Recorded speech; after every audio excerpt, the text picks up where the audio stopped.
മല പോലെ വരുന്നു എന്നാണ് എല്ലാവരും നടന്നു പറഞ്ഞത്.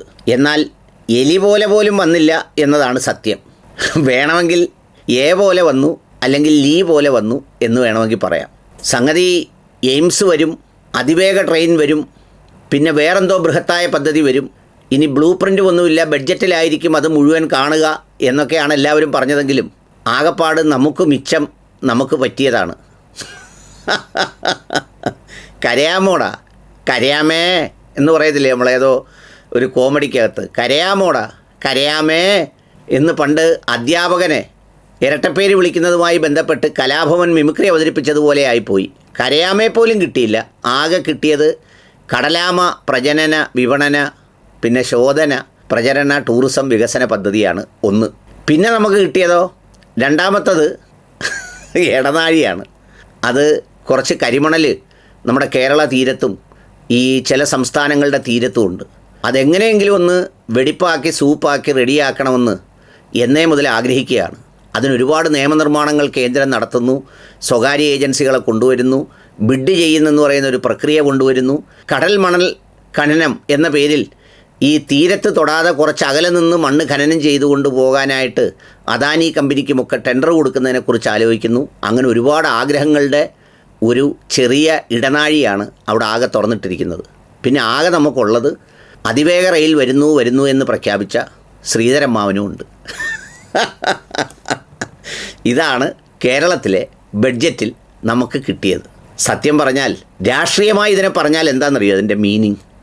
ഈ സംസ്ഥാനത്ത് BJP നേതാക്കളൊക്കെയും ഭരണം പിടിക്കും, വളർന്നു, ഇത്ര സീറ്റുകൾ വരെ കിട്ടി എന്നൊക്കെ പറയുമ്പോഴും കേന്ദ്രം ഈ സ്റ്റേറ്റ്മെൻറ്റുകളെ ഒന്നും ഗൗരവമായി കേന്ദ്ര BJPയോ കേന്ദ്ര ഗവൺമെൻറ്റോ എടുത്തിട്ടില്ല എന്നുള്ളതാണ് ഇതിൻ്റെ ഒരു സൂചന. കാരണം അങ്ങനെ എടുത്തിട്ടുണ്ടെങ്കിൽ കേരളത്തിന് ഇതൊന്നും അല്ല. കുറഞ്ഞപക്ഷം ആദ്യമായി MP ആയി കേന്ദ്രമന്ത്രിയായ ഒരു മഹാനവറുകൾ എയിംസ് എന്ന് എല്ലാ ജില്ലകളിലും പോയി പറയുമ്പോൾ പേരിനെങ്കിലും അങ്ങനെ ഒരു സംഗതി പ്രതിപാദിക്കാൻ, അതും ഇലക്ഷന് മുമ്പുള്ള വളരെ ക്രൂഷ്യലായ ഈ സന്ദർഭത്തിൽ കേന്ദ്ര സർക്കാർ അല്ലെങ്കിൽ BJP ഗവൺമെൻറ് BJP പാർട്ടി തയ്യാറാകുന്നില്ല എന്ന് പറഞ്ഞാൽ അതിൻ്റെ അർത്ഥം എന്താ? ഈ തെരഞ്ഞെടുപ്പിനെ അങ്ങനെ ഗൗരവമായൊന്നും കാണുന്നില്ല. അവർ അതിവേഗ കോറിഡോർ 7 പ്രഖ്യാപിച്ചു. അതിൽ തമിഴ്നാട് പോലും ഉണ്ട്. അതിനവരെ കുറ്റം പറഞ്ഞിട്ട് കാര്യമില്ല. അവിടെയൊക്കെ വ്യവസായവും വാണിജ്യവുമായൊക്കെ ബന്ധപ്പെട്ട വലിയ വളർച്ച ആ സ്റ്റേറ്റുകൾക്കൊക്കെ ഉണ്ട്. അവിടെയൊക്കെ ഇൻവെസ്റ്റ്മെൻറ്റ് താല്പര്യങ്ങളുണ്ട്. അതുകൊണ്ട് തന്നെ അവർ ആ കാര്യത്തിലൊക്കെ ഒരു പരിധിവരെ പറഞ്ഞാൽ രാഷ്ട്രീയം പോലും മറന്ന് അത്തരം കാര്യങ്ങളൊക്കെ ഒരു രാജ്യത്തിൻ്റെ താല്പര്യം മുൻനിർത്തി അവർ പ്രഖ്യാപിച്ചിട്ടുണ്ട്. പക്ഷേ കേരളത്തിലേക്കൊരു സംഗതിയും വന്നില്ല. സത്യം നേരത്തെ ഇതിനു മുമ്പ് ഒരു IAS ഓഫീസർ ചോദിച്ചിരുന്നു, ഈ ശ്രീധരൻ ആരാന്ന്. അതായത് പുള്ളി ഉള്ള പദ്ധതികളിലെല്ലാം പുള്ളി സംസ്ഥാനവും അല്ല കേന്ദ്രവും അല്ലാത്ത പോലെ അതിനേക്കാൾ വലിയ എന്തോ അതിസാമാന്യ ശക്തിയായി മാറി എപ്പോഴും പ്രസ്താവനകൾ ഇറക്കാറുണ്ട്. പുള്ളി പാലക്കാട് ഷാഫിയോട് മത്സരിച്ച് മുഖ്യമന്ത്രിയാവാൻ പോയി. അവിടെ മുഖ്യമന്ത്രിയുടെ ആഫീസും സെക്രട്ടേറിയറ്റും ഒക്കെ തുടങ്ങിയ ആളാണ്. പുള്ളി കഴിഞ്ഞ ദിവസം പറഞ്ഞു അതിവേഗ റെയിൽപാത കേരളത്തിന് വരാൻ പോകുന്നു. ഞാനങ്ങ് ഞെട്ടിപ്പോയി. സത്യത്തിൽ ഒന്നെങ്കിൽ അത് പറയേണ്ടത് കേന്ദ്ര സർക്കാരിലെ മന്ത്രിമാർ 2 പേരുണ്ട് കേരളത്തിൽ, അവരാരെങ്കിലും പറയണം. ഇല്ലെങ്കിൽ സംസ്ഥാന സർക്കാരിന് എന്തെങ്കിലും സംഗതി വന്ന് അവർ പറയണം. പിന്നെ അതുമല്ലെങ്കിൽ കേന്ദ്രം ഭരിക്കുന്ന പാർട്ടിയുടെ സംസ്ഥാന അധ്യക്ഷൻ എന്നുള്ള നിലയിൽ രാജീവ് ചന്ദ്രശേഖർ പറഞ്ഞാലും കുഴപ്പമില്ല. പക്ഷേ ഇതൊന്നുമില്ലാത്ത ശ്രീധരണ്ണൻ വളരെ പെട്ടെന്ന് രംഗത്ത് വന്ന് പുള്ളി കേരളത്തിന് അതിവേഗ റെയിൽപാത വരുമെന്ന് പ്രഖ്യാപനം നടത്തുന്നത് എന്തുകൊണ്ടാണെന്ന് എനിക്കൊന്നും മനസ്സിലായില്ല. ഞാൻ വിചാരിച്ചിനി ബഡ്ജറ്റിൽ അങ്ങനെ ഒരു പ്രൊവിഷൻ കാണും, അതുകൊണ്ട് മുൻകൂട്ടി അമ്മാവനെ കൊണ്ട് പറയിച്ചാണെന്നുള്ളത്. ഇപ്പം മനസ്സിലാവുന്നത് അമ്മാവൻ്റെ പേരും ജൽപ്പനം മാത്രമായിരുന്നുവെന്നും ഇടയ്ക്ക് ഉണർന്ന് അന്ന് മുഖ്യമന്ത്രിയാകാൻ സ്വപ്നം കണ്ടതുപോലെ ഇത് സ്വപ്നം കണ്ടെന്തോ വിളിച്ചു പറയുന്നത് പോലെയാണ് സത്യത്തിൽ ഇപ്പോൾ ഫലത്തിൽ ഭവിച്ചിരിക്കുന്നത്. കാരണം ഒരു പൈസ പോലും ഇല്ല. നമുക്കുള്ള വലിയൊരു പദ്ധതിയാണ് കടലാമ പദ്ധതി. അതെന്തായാലും നല്ലൊരു പരിപാടിയാണ്. സംഗതി നമ്മുടെ ആളുകൾക്ക് പറ്റുന്നൊരു പരിപാടിയുമാണ്. എന്ന് പറഞ്ഞാൽ അത്തരം പരിപാടികൾക്കാണ് കേരളം പലപ്പോഴും പറ്റുന്നത്. എന്ന് പറഞ്ഞാൽ ഇപ്പോൾ കടലാമ പദ്ധതി എന്നും പറഞ്ഞൊരു പദ്ധതിയൊക്കെ ആയിട്ട് ഇവിടെ വരുമ്പോഴത്തേക്ക് മത്സ്യത്തൊഴിലാളികളുടെ നേതൃത്വത്തിൽ ഭയങ്കരമായി എതിർക്കും, വലിയ സംഘർഷാവസ്ഥ ഉണ്ടാവും. കടലാമയ്ക്ക് വേണ്ടി നിൽക്കാൻ ആരും കാണത്തില്ല, അവസാനം പദ്ധതി ഉപേക്ഷിച്ചു എന്ന് പറയും. സംഗതി ഈ തീരദേശത്ത് കിടക്കുന്ന ആളുകളോ, ഞാനൊരു മലയാളിയാണ്, ഇത്രയും നാളിങ്ങനെ വികസന പദ്ധതിയും ഒക്കെയായി ബന്ധപ്പെട്ടെങ്കിലും കടലാമയാണ് കേരളത്തിൻ്റെ ഒരു പ്രധാനപ്പെട്ട വികസന മാധ്യമം അല്ലെങ്കിൽ ഒരു വികസന പാത്വേ എന്നുള്ളത് ഞാൻ ചിന്തിച്ചിട്ട് പോലുമില്ല. അത് കണ്ടുപിടിച്ച കേന്ദ്ര സർക്കാരിനെ പ്രത്യേകമായി ഞാൻ അഭിനന്ദിക്കുന്നു. അങ്ങനെ കടലാമ റെഡിയായി വരട്ടെ. അടുത്തൊരു പദ്ധതിയാണ് ഞാൻ നേരത്തെ പറഞ്ഞ റെയർ എർത്ത് കോറിഡോർ എന്ന് പറയുന്ന ഇടനാഴി. അതൊരു ചെറിയ സാധനമല്ല.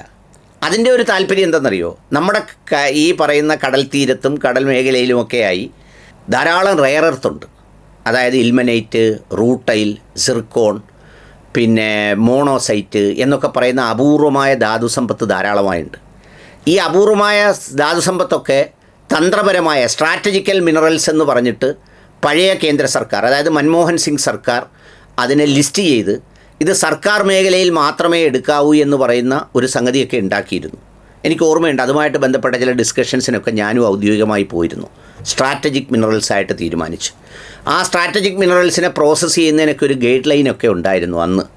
പക്ഷേ ഇപ്പോൾ കേന്ദ്ര സർക്കാർ വന്നതിന് ശേഷം എല്ലാം കച്ചവടം നടത്തുന്ന കൂട്ടത്തിൽ ഈ വനത്തിനകത്തൊക്കെയുള്ള ഖനനവും ധാതുമണൽ സംഗതിയുമൊക്കെ നിയമങ്ങളിൽ ഇളവ് ചെയ്ത് ഒരുപാട് കണ്ടീഷൻസ് മാറ്റി നമ്മുടെ അംബാനി മുതലാളിക്കും അദാനി മുതലാളിയാണ് ആ മേഖലയിൽ സജീവമായിട്ടുള്ളത്, അദ്ദേഹത്തിനൊക്കെ കൊടുത്തു. ഇനി അവശേഷിക്കുന്ന ഒരു സംഗതി തീരദേശമാണ്. തീരദേശത്ത് ഈ കടൽ മണൽ ഖനനം എന്ന പേരിൽ ഒരു സംഗതിയൊക്കെ ഉണ്ടാക്കി അതിൻ്റെ ഒരു പ്രാരംഭ പ്രവർത്തനങ്ങളൊക്കെ നടന്നു. അപ്പോഴത്തേക്ക് കേരള സർക്കാർ ഇതിൻ്റെ ഉടമസ്ഥ അവകാശത്തെ സംബന്ധിച്ചൊരു നയപരമായ തീരുമാനം എടുത്തു. അതായത് ഈ കടൽ മണൽ ഖനനം നടത്തുന്നെങ്കിൽ അതിൻ്റെ സംസ്കരണം അല്ലെങ്കിൽ പ്രോസസ്സിങ് ഈ സ്റ്റേറ്റിൽ മാത്രമേ നടത്താവൂ എന്ന് പറഞ്ഞിട്ട്.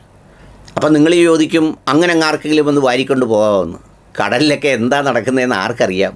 ഇനി അത് അറിയാവുന്ന 5-6 പേരുണ്ടെങ്കിൽ അതിനെ ഡീൽ ചെയ്യാനും ഈ എടുക്കുന്ന ഏജൻസികൾക്കറിയാം. എല്ലാം മനുഷ്യരാണല്ലോ. ഇപ്പം പോറ്റിയും തന്ത്രയും കൂടി ഈ പണി ചെയ്യുമെന്ന് ആരെങ്കിലും വിചാരിച്ചോ? അങ്ങനത്തെ നാട്ടിലല്ലേ നമ്മൾ ജീവിക്കുന്നത്. അപ്പോൾ അതുകൊണ്ട് എന്ത് ചെയ്യും? തീരദേശത്തിൻ്റെ പ്രാധാന്യമനുസരിച്ച് സമുദായം തിരിച്ചു വേണമെങ്കിൽ ഡീൽ ചെയ്യും. എന്ന് പറഞ്ഞാൽ ക്ഷേത്രങ്ങളുള്ള നഗരമാണെങ്കിൽ അതുമായി ബന്ധപ്പെട്ട സംഗതി, ഈ പറയുന്ന ചർച്ചസ് ഉള്ള സ്ഥലങ്ങളാണെങ്കിൽ അതുമായി ബന്ധപ്പെട്ട പിതാക്കന്മാർ, ബിഷപ്പ്, മുസ്ലിങ്ങളുള്ള മേഖലയാണെങ്കിൽ അതുമായി ബന്ധപ്പെട്ട ആളുകളൊക്കെ ആയിട്ട് ചേർത്ത് ചെയ്തൊരു അവസരം വേണ്ടി വന്നാൽ അതൊക്കെ ഡീൽ ചെയ്യാൻ അവർക്ക് വശമുണ്ട്. പക്ഷേ അവിടുത്തെ ഒരു പ്രശ്നം, അങ്ങനെ ഡീൽ ചെയ്യപ്പെടാൻ ഇപ്പോൾ സമുദായ നേതാക്കന്മാർക്കും ബാക്കിയുള്ളവർക്കും ഒന്നും പണ്ടത്തെ കൂട്ട് കരുത്തില്ല. അവർ പറഞ്ഞാൽ അടങ്ങുന്ന ജനമൊന്നും അല്ല ഇപ്പോൾ ഉള്ളത്. ആകപ്പാട് അവർക്ക് അടക്കാൻ പറ്റുന്നത് അന്യമത വിരോധം പറഞ്ഞാൽ പറ്റും എല്ലാവർക്കും. അല്ലെങ്കിൽ മുസ്ലിങ്ങളിലാണെങ്കിൽ അന്യമതം പറയേണ്ട, അന്യ സംഘടനാ വിരോധം പറഞ്ഞാൽ മതി, അവരവരുടെ അണികളെല്ലാം തൃപ്തരാകും. അന്യമതം വിരോധം പറയാൻ മുസ്ലിം സംഘടനകളാരും ഇപ്പം നിൽക്കില്ല. അപ്പോൾ അതുകൊണ്ട് അന്യ സംഘടനാ വിരോധം പറയും. ബാക്കി എല്ലാവരും അന്യമതവിരോധവും പറഞ്ഞാൽ നിൽക്കുമെന്നല്ലാതെ അവനവൻ്റെ മൂട്ടിൽ നിന്ന് ഈ മണ്ണ് വാരിക്കൊണ്ട് പോകാൻ പറ്റില്ല. കേരളത്തിൽ ഇത് ചെയ്യുന്നത് IREയും KMMലും പിന്നെ CMRL എന്ന് പറയുന്നൊരു സ്വകാര്യ കമ്പനിയുമാണ്. CMRLന് വളരെ ലിമിറ്റഡ് കപ്പാസിറ്റിയിൽ കുറച്ച് മണൽ IRE കൊടുക്കുന്നു എന്നുള്ളതേ ഉള്ളൂ. ഈ പറയുന്ന KMMലും IREയുമാണ് ഈ മണൽ ഇതെടുത്ത് പ്രോസസ്സ് ചെയ്ത് അതിൽ ടൈറ്റാനിയം ഡയോക്സൈഡ് പിഗ്മെൻ്റ് ആക്കി വിൽക്കുന്നതും പിന്നെ എന്താ പറയുന്നത് ടൈറ്റാനിയം സ്പോഞ്ചാക്കി മാറ്റുന്നതും ഒക്കെ ഈ 2 കമ്പനികളേ ഉള്ളൂ. അവർക്ക് വളരെ ലിമിറ്റഡ് റിക്വയർമെൻറ്റേ ഉള്ളൂ. ഈ കിടക്കുന്ന ഹ്യൂജ് ടൺ വെച്ച് നോക്കുമ്പോൾ ലിമിറ്റഡ് റിക്വയർമെൻറ്റേ ഉള്ളൂ. അത് സ്ഥലമെടുപ്പുമൊക്കെ ആയിട്ട് ബന്ധപ്പെട്ട് നാട്ടുകാരും കുറേയൊക്കെ പിടിച്ചു വാങ്ങും ഈ കമ്പനികളിൽ നിന്ന്, തൊഴിലായും അതുപോലെ തന്നെ ആനുകൂല്യങ്ങളായും മറ്റ് ഇൻഷുറൻസായും മറ്റ് സഹായങ്ങളായും ഒക്കെ ആളുകളും കുറച്ച് വാങ്ങിക്കും, കുറച്ച് കമ്പനികളും എടുക്കും, കുറച്ചല്ലാതെയൊക്കെ ചോരും. എല്ലാം കൂടെ കഴിഞ്ഞാലും അതിങ്ങനെ സർവൈവ് ചെയ്ത് പോകും. ഇത് മൊത്തത്തിലൊന്ന് കച്ചവടം ചെയ്യണമെന്ന് ഒരു ചിന്ത പൊതുവിലുണ്ട്. അതാണോ ഈ കോറിഡോർ എന്നുള്ളത് കണ്ടറിയണം.